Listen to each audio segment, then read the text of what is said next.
We're discussing the attributes fleeing from honor. Fleeing from honor. Yeah? And the Kotzker says on the Mishnah, Kol boreach min hakavod, kavod baruch inach. Yeah, anyone who flees from honor, honor flees after him. Ask the Kotzker, an expression in Hebrew, maybe you're familiar with it. Zelo fair. That's not fair, as they say. They think they made it up. They don't know what to make of it.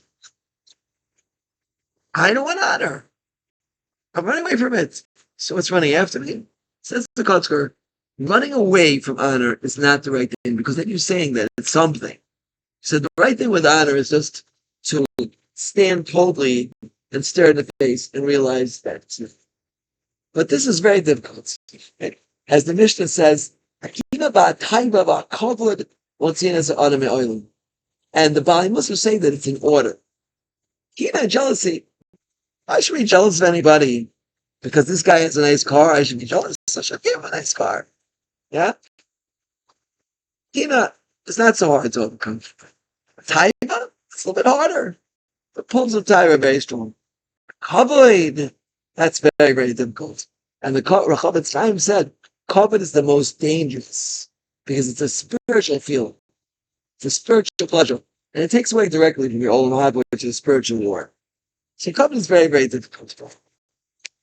About 3 years ago, before Hashanah, I was in a very difficult situation. Somebody caused me a very, very great disgrace by something they said to me. I had helped this person amazingly. Like, it was unbelievable how much help I gave to this person. And the person reacted in a way just shocked me. He said something which just shocked me. It was such an antithetical antithesis of everything I did for him. It was so antithetical to everything I did to him. Right? And caused me the greatest dishonor. And at the time, I was working through this difficulty, and I realized it was right before Hashanah. I realized it was really a gift, right?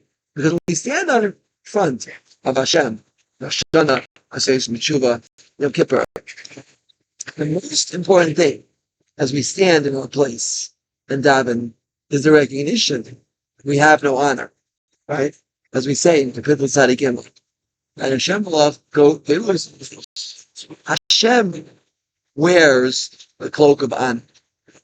The cloak of honor is only deserving clothing for Hashem. Hashem deserves to wear cloak of honor. We don't deserve it in the slightest. In fact, the more that we remove this cloak from our body, the more that we really afford honor to Hashem. The more we attribute honor to ourselves, the more we push away Hashem's honor. The more that we don't attribute honor to ourselves, the more honor that we give afford Hashem. The Mishnah, the Chazal say, it's going to Kedushin, the person who walks upright, a lot of honor to himself, affords a lot of honor to himself. Why is that? Because the more honor you take for yourself, the more you push away Hashem's honor. The more you pull back and say, I don't need honor. I don't need honor. Someone disgraces me, I'm deserving of it. Yeah? I have so many transgressions that people don't know about. Right? The more that a person doesn't need honor, the more. So if somebody disgraces us, it's actually the greatest gift that we could ever possibly receive. Yeah? And in fact, the Orchos Tzadikim says somebody did cause someone a disgrace, and the next day he sent them a gift. He said, I got all your mitzvahs and you got all my averas, right? So why shouldn't I send you a gift? And certainly it's fitting for me to send you a gift. So this is something very, very powerful. I want to just add and conclude that 3 years later, as we stand for Rosh Hashanah and Yom Kippur, right, I look back at my relationship with this person, and it's great. I just go in and talk to this person like nothing ever happened. And why is that? Because I said in the last class from the Lagoon, Yudal Piates, Mishnah 11:19, right? Just etch this on your hearts. Right? No one ever does anything to us, including this person, He was a smiach min hashamayim.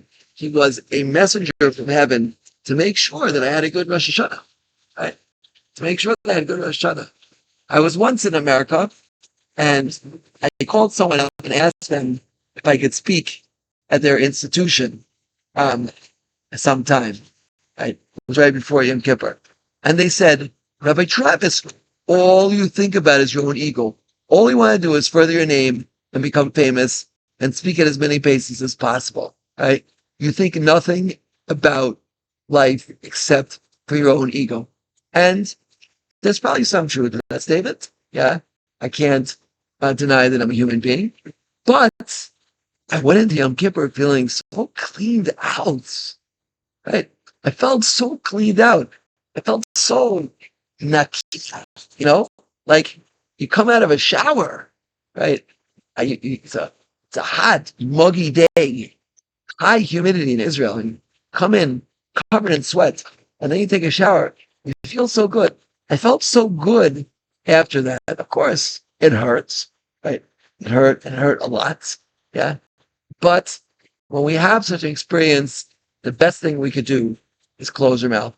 And if you look in Likutei Moharan, Torah Vav, Rav Nachman Breslov says that when you do that, the blood leaves the left side of your heart. My heart is halal, is emptied out before me. Says Rav Nachman, if someone disgraces us and we're quiet, then the blood from the left side of your heart, where the Yetzer Hara resides, leaves that chamber. And then your Yetzer Hara is shechted, is gone. So this is an incredibly great gift. If someone has disgraced you, right, you should really send them a gift. But that would probably be obnoxious. That would probably be passive aggression on our spiritual level.